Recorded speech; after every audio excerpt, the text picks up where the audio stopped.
Hello guys, hi, welcome back. Hope you're well wherever you are.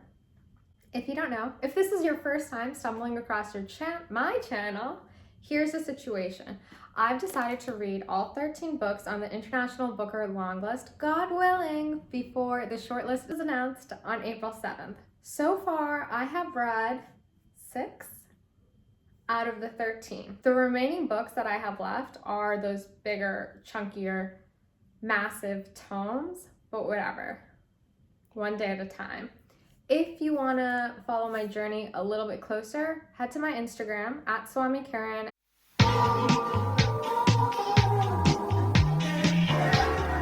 Today we are here to discuss After the Sun by Jonas Eika. These stories are weird. They are so weird, but they're so good. They're very trippy. I watched the author, the translator, and someone else have a little discussion, and I'll put a link to that in the description box. To be honest with you, I didn't follow along 100% because I was doing other things at the time, but it was really informative and helped me parse through this a little bit. The stories are weird. They are of our world, yet not. You might feel inclined to say that this is a dystopic world, and it almost is, but it's hard for me to make that jump and say that they're fully dystopic because there is something so real and tangible. It's as if he's taken our present reality and just upped the stakes a little bit. So there's something very unnatural and off-putting about reading these stories because they are so rooted in reality, but it's like a fever dream.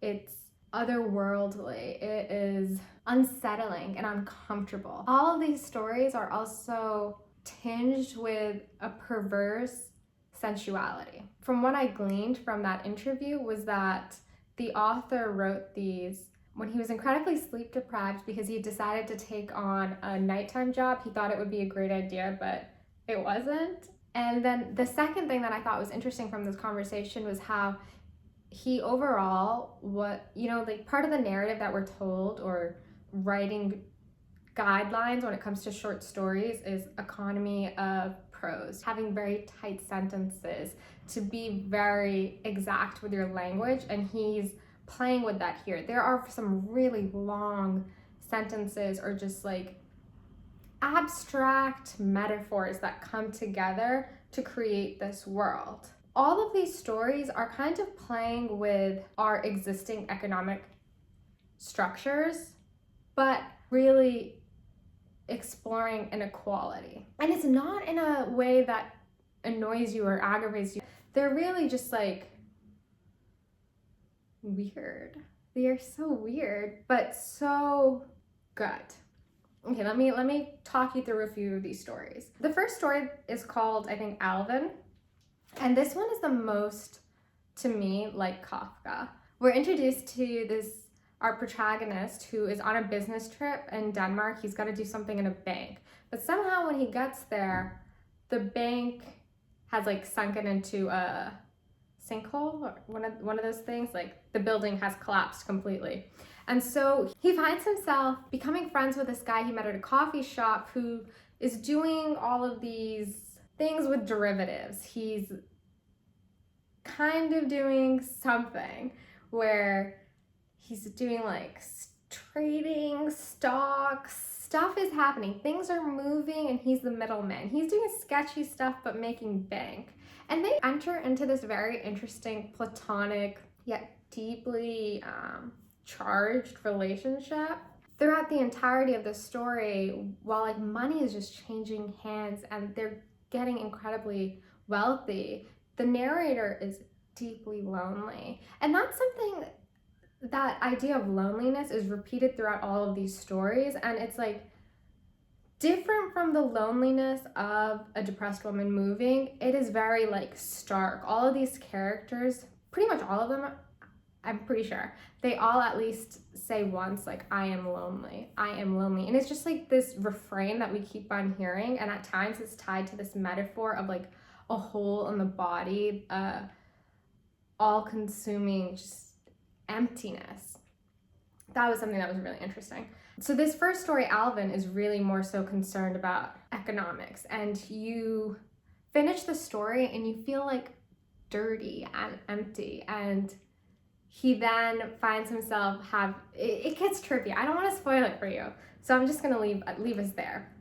The second story takes us to a cast of characters, these beach boys who are working at the beach in Mexico at a resort situation where they kind of transform themselves before the eyes of the guests in order to be what that person wants. They get themselves into some sticky, dicey situations. This story is then returned to at the end of the book, and we see how fragile their lives are, how these boys are in a very liminal space. There's something magical happening in these stories where they're able to chant and do some weird sex magic kind of thing and make things happen, and they're deeply connected with the ocean, and color and sea creatures are a very strong theme in these stories, and also sexual transactions. There's something very transactional about what's happening. One, the nature of their actual work, and then also like the second layer and the third layer that occurs with their interpersonal relationships, but then also what they sometimes have to do in order to make more money.